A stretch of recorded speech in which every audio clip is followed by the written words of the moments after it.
Oh, there once was a swagman. In Australia, swagmen were basically people who didn't really have a home and travelled the country looking for work. The word swagman comes from carrying a swag on their back, which was like just a blanket that they would roll out and sleep on every evening. They didn't really have homes, and what they would do is they would go from town to town or farm to farm looking for work. And there was a golden age of swagmen in Australia, and that was around the 1880s, 1890s, and a little bit during the Depression years. But swagmen are very much part of Australian folklore, and the equivalent for that, especially in the United States, is what they call a hobo. So they're basically the same as a hobo, a vagrant itinerant worker.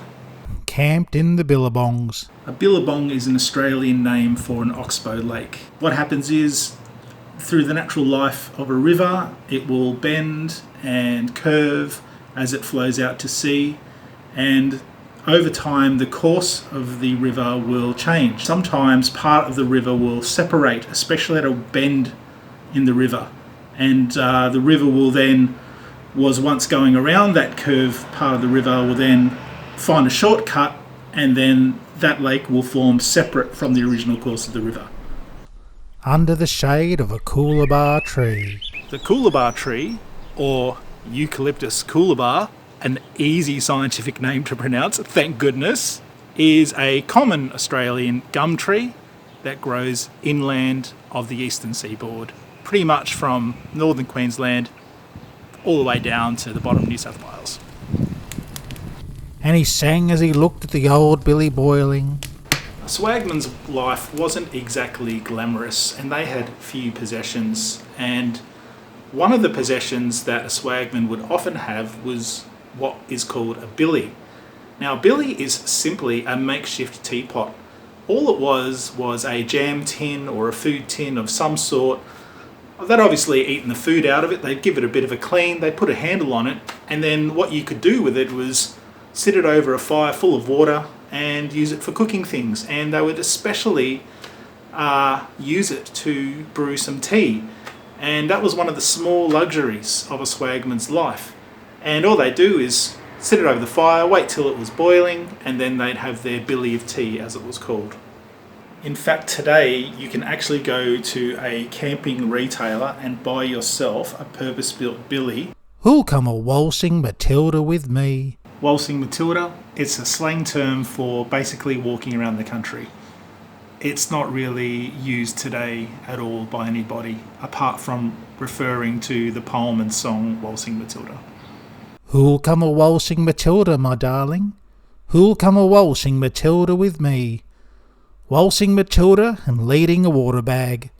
Who'll come a waltzing Matilda with me? Leading a water bag, pretty self-explanatory. The swagmen needed to drink fresh water as they walked around the country looking for work, and simply it just meant carrying a water bag. Up came the jumbuck to drink at the waterhole. A jumbuck is a juvenile sheep or a lamb. It's a slang term that was used commonly around the 1800s to 1900s, but it's a term that's not really used today. I've never heard it being used on a farm by a farmer or anyone from the country in Australia. The only time you ever hear the term jumbuck is when you hear the song Waltzing Matilda. Up jumped the swagman and grabbed him in glee, and he sang as he put him away in his tucker bag. You'll come a waltzing Matilda with me?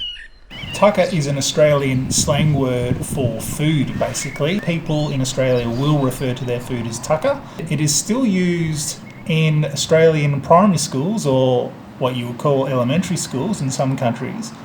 The Australian kids will refer to the school canteen as a tuck shop, and tuck is simply a shortened version of the word tucker, a food shop.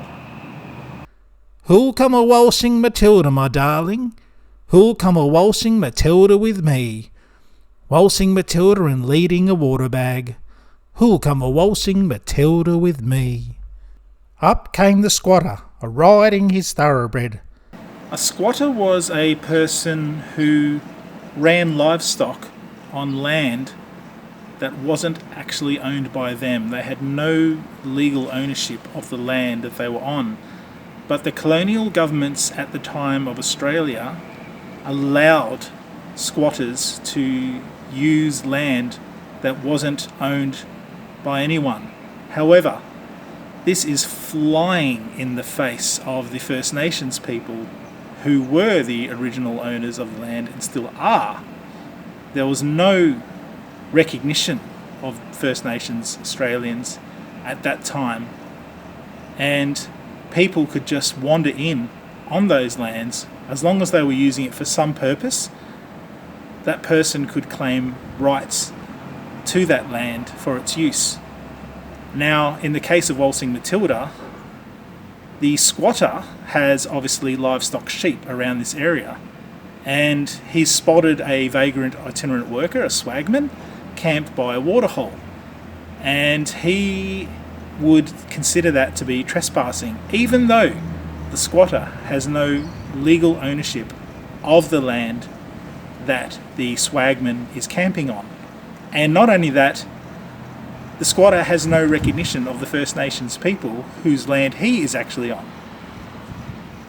Up came policemen, 1, 2 and 3. Whose is the jumbuck you've got in the tucker bag? You'll come a waltzing Matilda with we. And as stated, the squatter had legal rights to the land, and the policeman would have sided with the squatter. They would have seen a person trespassing onto the land, and especially at a waterhole, which was a valuable resource, especially in Australia because it's a very drought-ridden country. And they would have been on the side of the squatter to remove that person from the land. And in Waltzing Matilda, it appears that they've also witnessed the swagman steal a sheep, the property of the squatter. So this is not really looking good for our jolly swagman. Who'll come a waltzing Matilda, my darling? Who'll come a waltzing Matilda with me? Waltzing Matilda and leading a water bag. Who'll come a waltzing Matilda with me? Up sprang the swagman and jumped in the waterhole, drowning himself by the Coolabah tree. Now, it's really hard to make out what actually happened here, but the squatter and the policeman on horseback must have silently crept up behind the swagman as he was stowing the jumbuck into the tucker bag. And then after they saw that action and heard him sing the song, they would have sprang out in an ambush situation and startled the swagman, to which his reaction was, "Oh my God, I'm in trouble!" and nowhere to run but into the water. Maybe the swagman couldn't swim, that's why he drowned, or maybe it was deliberate. I'd rather die than be arrested by these squatters and policemen.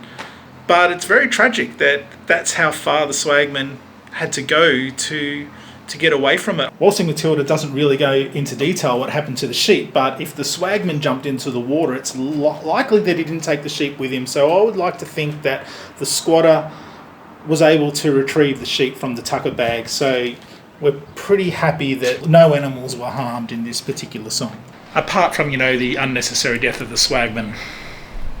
And his voice can be heard as it sings in the billabongs. Who'll come a waltzing Matilda with me? I don't think that stealing a jumbuck would have warranted the death penalty even back then, even though some crimes were harshly punished out of proportion. But it definitely seems that this situation would not have been good for any vagrant itinerant worker on squatters' land. Who'll come a waltzing Matilda, my darling? Who'll come a waltzing Matilda with me? Waltzing Matilda and leading a water bag. Who'll come a waltzing Matilda with me? So that was a breakdown of Australia's national song, Waltzing Matilda. Waltzing Matilda, it got popular, I think, because it was an easy plot and story for people to remember. It just took off and it just stayed with us to the point where nearly every Australian by the 1920s had heard, knew and memorised the song. The Australian military use it as a marching band song, and every Anzac Day, the song and the band played Waltzing Matilda is a tribute to that song. It's very poignant. It's used in sporting events, especially at the rugby union, and everyone gets G'd up and excited, and it's a very patriotic song in that regard. But its history and actual plot is pretty dark. It's in the spirit of Australia in regards to we were a nation founded on convict labour, and our criminal past is very rich and colourful. In Australian culture today, we love stories of our criminals. So this, in one sense, fits right in with our history. But Waltzing Matilda is here to stay, and it'll be around for centuries, I believe. As long as Australia is a nation, Waltzing Matilda will be sung, learnt and played. We should actually hold on to that as part of our history. It has a bit of a novel side to it, I admit, and some people find it a bit humorous, but it is very much a part of our identity as a nation. Well, I really hope you enjoyed that video and you learnt something about our national song, Waltzing Matilda. If you like the video, please hit the like button. Please subscribe, it really helps the channel out. Leave a comment, start a conversation, and please look me up on Facebook. I'm Threads, this is E Says, and have a good one.